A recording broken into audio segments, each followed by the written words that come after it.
Now, I saw this film after I did my review for Arsenal, and I have to say, good segue into it because this movie is way better than Arsenal.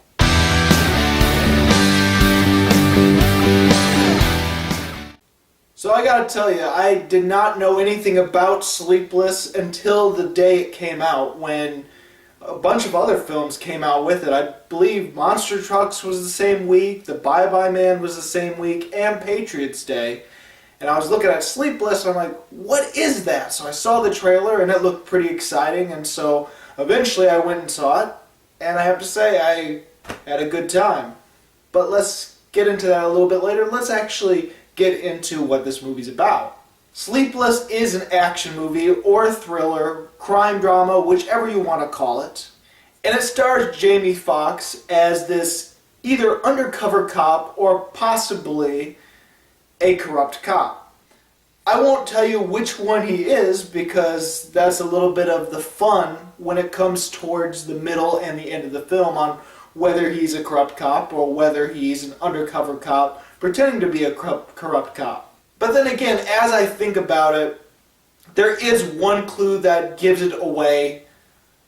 But honestly, as I was watching the movie, I completely forgot about that one scene towards the beginning. Well, anyway, Jamie Foxx's character and his partner stole a bunch of dope, but they stole it from the wrong person. You see, they stole it from this one guy who owns a casino, very rich, very powerful. Well, that dope isn't even his. It's his, but he's planning to give it to someone else far more dangerous, far more ruthless, and now that person wants his dope. But anyway, this bad guy is so ruthless that the casino owner's like, hey, I don't want to mess with them. I need to get this done as quickly as possible. Kidnaps Jamie Foxx's son, and now Jamie Foxx's character has to bring the drugs to him or something bad will happen to his kid. Actually, the casino owner threatens to hand the kid over to the ruthless criminal that wants the drugs, so we find out that's not going to be a possibly good ordeal at all. But meanwhile, there's two other people that are investigating crooked cops and start closing in on Jamie Foxx and this drug deal that's about to go down in this casino. So once it gets to the kidnapping, once it gets to the casino, from then on out, it's a pretty non-stop action film. Now, I went into the film with pretty low expectations because I didn't know what it was going to be about. I didn't know anything about this film until it came out. And not only that, I saw it 2 weeks after it came out, or at least maybe 1 week. It was close to 2 weeks. I saw it this Tuesday, so yeah, it's about 2 weeks. And I had a fun time, and a lot of the other people in the theater, which wasn't that many people, seemed to have a blast as well. Now, the story doesn't really break new grounds, and if you think about it, it is pretty generic action hero type stuff. But I have to say, sometimes when the premise is simple and the story is simple, sometimes it could still be heightened by some really great action, acting, and the works. You can still make a very simple premise really entertaining and really fun, and just plain good. Sleepless did that for me. I was completely entertained, completely engaged, and on the edge of my seat practically the entire movie. Which is kind of hard to do because I've seen a lot of action movies. Not even XXX was non-stop action enough to have me on the edge of my seat, but we'll go into that when eventually I do review XXX. The acting and the characters are all handled really nicely. It's nothing spectacular, nothing grand, but nothing bad either. And it's not even run-of-the-mill average. It's above average, and it's really entertaining. I thought every actor and actress did a very good job with their characters. And Jamie Foxx did a really wonderful job as a hardened action hero. He was a really good tough guy action hero that still had some moments where he's charismatic and funny, which doesn't happen too often because there's a lot of crazy stuff that goes down, there's a lot of fighting, he has to deal with some stuff. And not only that, his character is injured at the very beginning of the movie practically. During the kidnapping, he gets injured and he has to deal with that injury throughout the entirety of the film. Making his character vulnerable as well, because He gets thrown around, he gets punched around, he takes a beating while still being able to kick some ass. I also really enjoyed the villain in this movie. The actor was really good. He played this very intimidating, very on the edge villain. This villain is unstable. He's cruel. He is one of those people you do not want to mess with. And one of the really interesting things about this villain in the movie, he isn't even the head honcho of his criminal organization. It's a family-run business, and his father's at the top, and he's absolutely scared of his father.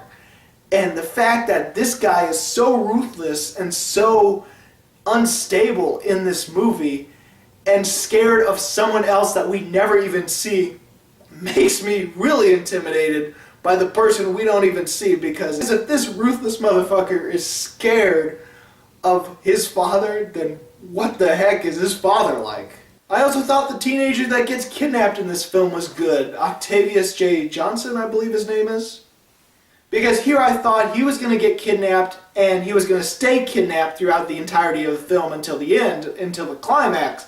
But that's not the case. He gets kidnapped and re-kidnapped and all these different things happen, and he was entertaining as well. He even tried to help his father with the fights, and even though it might be unintentionally hilarious every time he gets just pushed away by the bad guys that are beating up his father, the fact that he still helps, and as insignificant as some of his helping is, he still is helping, and he holds his own a little bit.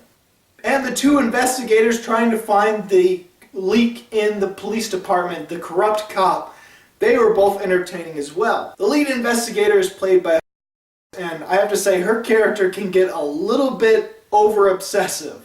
So I can find some of that being annoying to some people and feel that maybe it's bad acting, but it's just her character, I believe, where she really wants to find the person. She really wants to find the corrupt cops, and she really is determined to take Jamie Foxx down. So yeah, she definitely goes a little over the top with the obsessiveness, but I still found her an interesting character, especially her partner, one of my favorite characters in the entire film. Played by the always entertaining David Harbour, because, okay, for the past couple of years I've seen him as villains, I've seen him as side characters, I've seen him in a lot of things, and I just remember his face, and every time I see him, even when he's a side character, I've always found that he was a really good actor and plays a really good character. And it's no different in Sleepless. Like I said, he's one of my favorite characters in the entire film.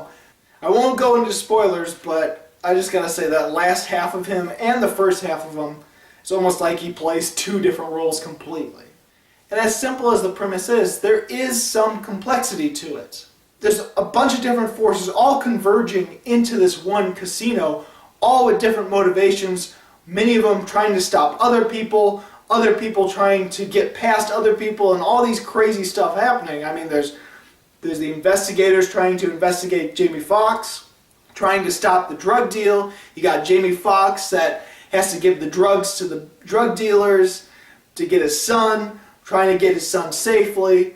Might be undercover cop, might be a corrupt cop trying to save his ass. Then you have the casino owner who has to get the drugs from Jamie Foxx just so he can get it to this ruthless criminal, otherwise he's dead. And the ruthless criminal wants to get the drugs just so his father doesn't kill him. And then you got this wild card, which I won't spoil, that has his own motivations.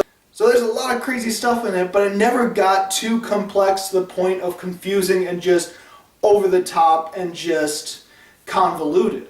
It all meshed well, and it kind of reminds me of some of the things I liked in the Pirates of the Caribbean movies.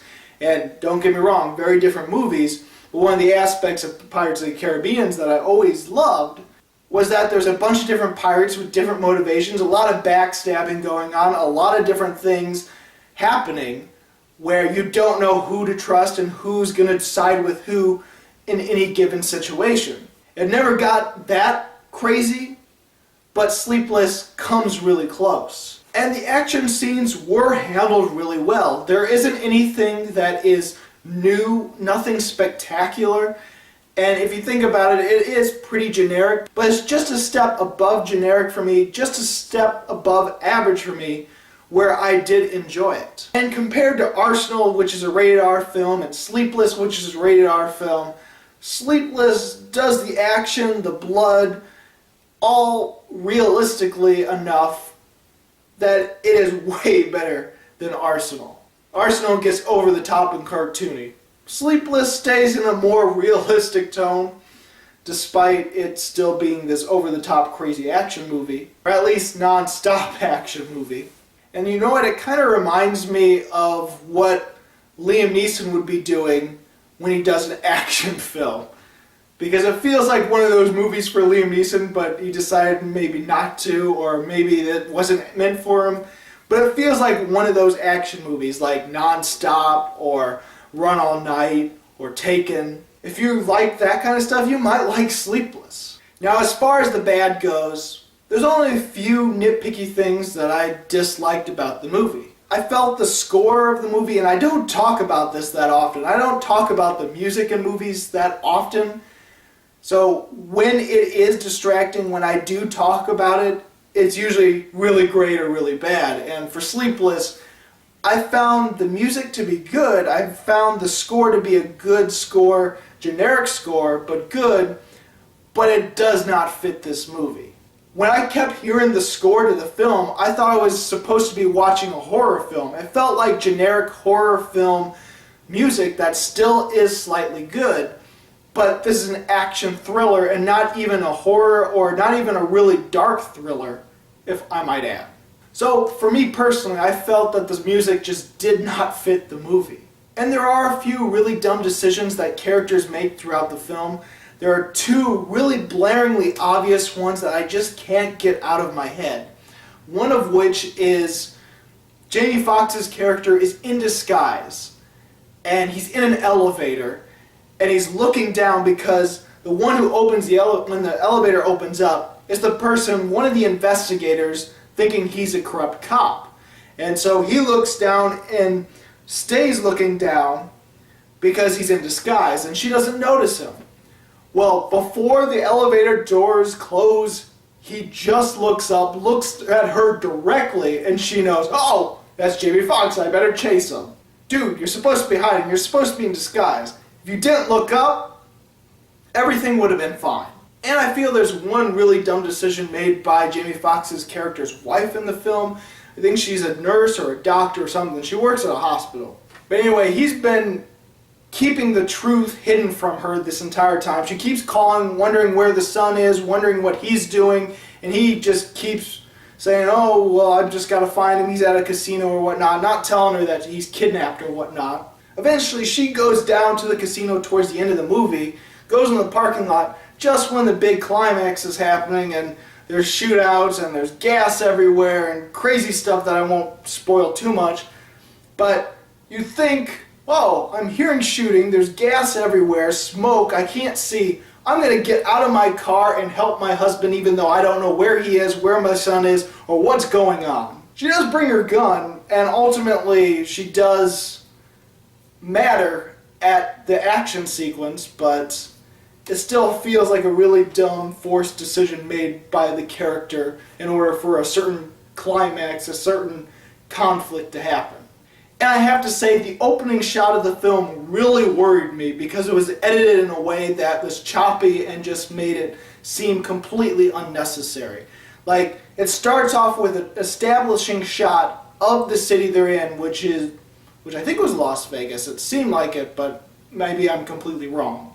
But it's an establishing shot of the city, and it's one long shot, but it's split into thirds. It's the same shot of it just zooming in onto the city, overlooking the city, but it's split into three parts, and in between those three parts is a car chase, or bits of a car chase, and I felt like it was a little unnecessary and made it choppy. It almost like they should have just did the whole establishing shot and then just did the whole car chase, and it would have been much better. Other than that, I found Sleepless to be a really fun, entertaining, non-stop action January film. And we don't get too many of those films in January that legitimately have me on the edge of my seat. But I can see people looking at this and feeling like it's just another generic action film. If you've seen too much action films, if you don't like action films that are not different from other action films, then you might find Sleepless to be pretty boring. But for me, I'm going to give Sleepless 3.5 stars. So, did you see Sleepless? What'd you think about it? Go ahead and comment below. And if you like this video and want to see more, please subscribe and check out my movie reviews of 2015, 2016, or hopefully 2017, because hopefully I'll have a lot more. Like, currently I have seen about 11 or 12 movies in 2017 alone, but this is only my third review actually standing, looking at the camera and reviewing. So I've got quite a few to go. This is BruceGifford, and this was Just My Opinion.